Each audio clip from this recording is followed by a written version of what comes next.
Hello friends, আসসালামু আলাইকুম। Welcome back to my channel. আশা করি সবাই ভালো আছেন। আমিও আলহামদুলিল্লাহ ভালো আছি আপনাদের দোয়ায়। আজ আমি নতুন একটা রেসিপি নিয়ে চলে আসলাম আপনাদের মাঝে। মুগ ডালের পোলাও, মুগ পোলাও বলে যাকে। খেতেও সুস্বাদু, নামটা শুনতে যত সুন্দর, খেতেও অনেক মজাদার, সুস্বাদু।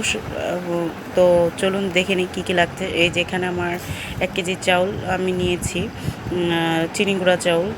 তো আর হচ্ছে মুগ ডাল 1 কাপ দিয়ে আমি রান্না করব। তো আমার এখানে যে তেজপাতা লাগতেছে, দারচিনি, এলাচি যা যা লাগতেছে আমি এগুলো ধুয়ে পরিষ্কার করে বাটিতে নিয়ে নিয়েছি। আর হচ্ছে পেঁয়াজ কুচি করে নিয়েছি, এই যে পেঁয়াজ কুচিয়ে রেখেছি। তো এই তো আমি এগুলো দিয়ে এখন পরিমাণ মতো আমি তেল দিয়ে দিব, ঠিক আছে। তো এই তো এখানে আমি পরিমাণ মতো তেল দিয়ে দিচ্ছি। আপনারা চাইলে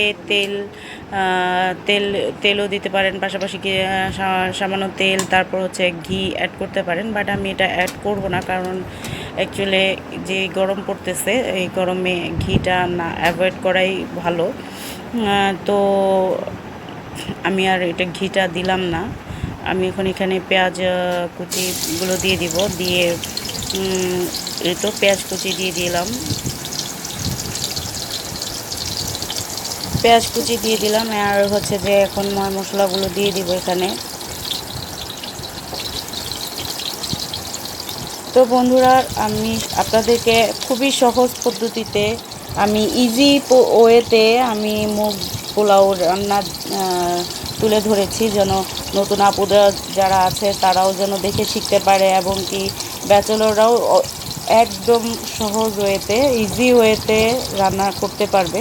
তো এই তো আমি দারচিনি, এলাচি, তারপর লবঙ্গ এগুলো সব দিয়ে দিলাম। দিয়ে যে আমার পেঁয়াজটা কিন্তু ভাজা হয়ে গেছে, দেখতেই পারতেছেন। তো এখন আমি আদা বাটা, রসুন বাটা এগুলো অ্যাড করব পরিমাণ মতো। 1 কেজি চালের অনুযায়ী এই যে আধা চা চামচ রসুন বাটা দিলাম, আধা চা চামচ আদা বাটা দিয়ে দিলাম। ব্যাস, এখন আমি এটা তেলের মাঝে ভালো করে ভেজে নিব, যেন কোনো আদা রসুনের এটা না থাকে, স্মেলটা না থাকে। তো খুব ভালো করে আমি এটাকে ভেজে নিচ্ছি, দেখতেই পাচ্ছেন। তো এটাকে আমি ভালো করে 5 মিনিট ভাজবো। ভাজার পর আমি পোলাও চালটা আর হচ্ছে মুগ ডাল একসাথে মিলিয়ে আমি ধুয়ে রেখেছি। তো ওটা আমি তেলের মাঝে দিয়ে আমি ওটাকেও 5 মিনিট, চালটা 5 মিনিট আমি ভেজে নিব, ঠিক আছে।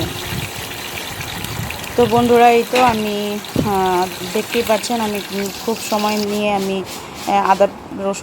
আদা পেস্ট আমি ভেজে নিয়েছি। আর এই যে চালগুলো আমি ভাজতেছি, 5 মিনিট আমি এই চালগুলো তেলের মাঝে ভাজবো। ভেজে তারপর হচ্ছে যে পরিমাণ মতো আমি লবণ দিয়ে দিয়েছি।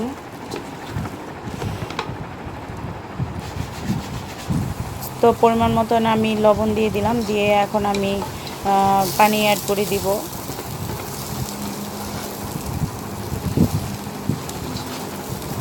এই যে আমি খুব ভালো করে ভাজতেছি, দেখতেই পাচ্ছেন। তো আমি এখানে পানি অ্যাড করে দিয়ে দিব। তারপর এই যে আমি এখানে পানি অ্যাড করে দিয়েছিলাম, প্লাস হচ্ছে যে আমি কিছু আস্ত মরিচ, কাঁচা মরিচ আমি ছেড়ে দিয়েছি। আপনারা চাইলে এখানে আস্ত কাঁচা মরিচ প্লাস হচ্ছে যে কিশমিশ দিতে পারেন। তারপর হচ্ছে যে কিশমিশও অ্যাড করতে পারেন। তারপর হচ্ছে গরুর দুধ গরুর দুধও দিতে পারেন। বাট আমি একদমই সহজ এবং কি নর্মালি আমি রান্না করব। দেখুন আমার মাশাআল্লাহ, এই যে আমার পোলাও কিন্তু হয়ে গেছে, দেখতেই পাচ্ছেন কতটা ঝরঝরা। আমি ধরে দেখাচ্ছি, এই দেখুন আমি ধরে দেখালাম যে আমার পোলাওটা কতটা ঝরঝরা হয়েছে, আলহামদুলিল্লাহ। তো বন্ধুরা, রান্না অবশ্যই সহজ হওয়া উচিত। আর আমি সহজ পদ্ধতিতে আপনাদের জন্য ইজি ওয়েতে আমি খুব সুন্দর, মজাদার, লোভনীয়, স্বাস্থ্যসম্মত একটা ডিশ তুলে ধরলাম, মুগ পোলাও। অবশ্যই আশা করি আপনাদের ভালো লেগেছে। আর ভালো লাগাটাই হচ্ছে আমার সার্থকতা। অবশ্যই আমার রেসিপিটি ফলো করে যদি আপনারা রান্না করে খেয়ে দেখবেন, অবশ্যই ভালো লাগবে। তো বন্ধুরা, যদি আমার রেসিপিটি ভালো লেগে থাকে অবশ্যই কমেন্ট করে জানাবেন, এবং কি আমার চ্যানেলটি যারা এখনও সাবস্ক্রাইব করেন নাই তারা অবশ্যই সাবস্ক্রাইব করে দিবেন। পাশে বেল আইকনটি ক্লিক করে দিবেন, যেন আমি নতুন নতুন রেসিপিগুলো যখন আমি দিব আপনাদেরকে, তখন আর রেসিপিগুলো যখন ছাড়বো তখন নোটিফিকেশন আপনাদের মোবাইলে চলে যাবে।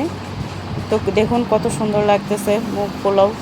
যেমন সুন্দর তার নাম, দেখতেও তো অতইটা সুন্দর এবং খেতে তো আলহামদুলিল্লাহ অনেক মজাদার। তো আশা করছি সবারই ভালো লাগবে। ভালো লাগাটাই হচ্ছে আমার সার্থকতা। আমি একটাই কথাই বারবার বলবো। আর রান্না তো সহজেই হওয়া উচিত। আমি খুব ইজি পদ্ধতি এবং কি সহজ পদ্ধতিতে রান্না করে দেখালাম। আজ সবাই আমার চ্যানেলটির পাশে থাকবেন। আর আজ এই পর্যন্তই। সবাই ভালো থাকবেন, সুস্থ থাকবেন। আল্লাহ হাফিজ।